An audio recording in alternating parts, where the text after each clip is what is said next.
ಕರ್ನಾಟಕದಲ್ಲಿ ವಿಧಾನಸಭಾ ಚುನಾವಣೆ ಕಣದ ಬಿಸಿ ದಿನೇ ದಿನೇ ಹೆಚ್ಚಾಗ್ತಿದೆ. ಎನ್ಡಿಎ ಸಮರಕ್ಕೆ ಸನ್ನದ್ಧವಾಗಿದ್ದು ಮಿತ್ರ ಪಕ್ಷಗಳಲ್ಲಿ ಯಾವುದೇ ಮುನಿಸಿಲ್ಲದೆ ಇಂದು ಸೀಟ್ ಹಂಚಿಕೆ ಆಗಿದೆ. ಸಮಬಲದಲ್ಲಿ ಅಂದ್ರೆ 101 ಸೀಟ್ಗಳಂತೆ ಬಿಜೆಪಿ ಜೆಡಿಯುಗೆ ಸೀಟ್ ಹಂಚಿಕೆಯಾಗಿದೆ. ಇಂದು ದೆಹಲಿಯ ಬಿಜೆಪಿ ಕಚೇರಿಯಲ್ಲಿ ಹೈ ವೋಲ್ಟೇಜ್ ಮೀಟಿಂಗ್ನಲ್ಲಿ ಹಿರಿಯ ನಾಯಕರ ಸಮ್ಮುಖದಲ್ಲಿ ಯಾವುದೇ ಭಿನ್ನಮತವಿಲ್ಲದೆ ಸೀಟು ಹಂಚಿಕೆಯಾಗಿದೆ.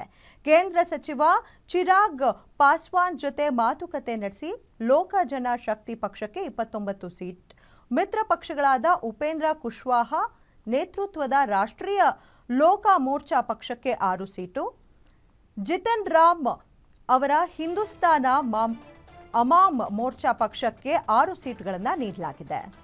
243 ವಿಧಾನಸಭಾ ಕ್ಷೇತ್ರಗಳಿಗೆ 2 ಹಂತದಲ್ಲಿ ನವೆಂಬರ್ 6 ಹಾಗೂ 11ರಂದು ನಡೆಯಲಿದೆ. ನವೆಂಬರ್ 14ರಂದು ಫಲಿತಾಂಶ ಹೊರಬೀಳಲಿದೆ.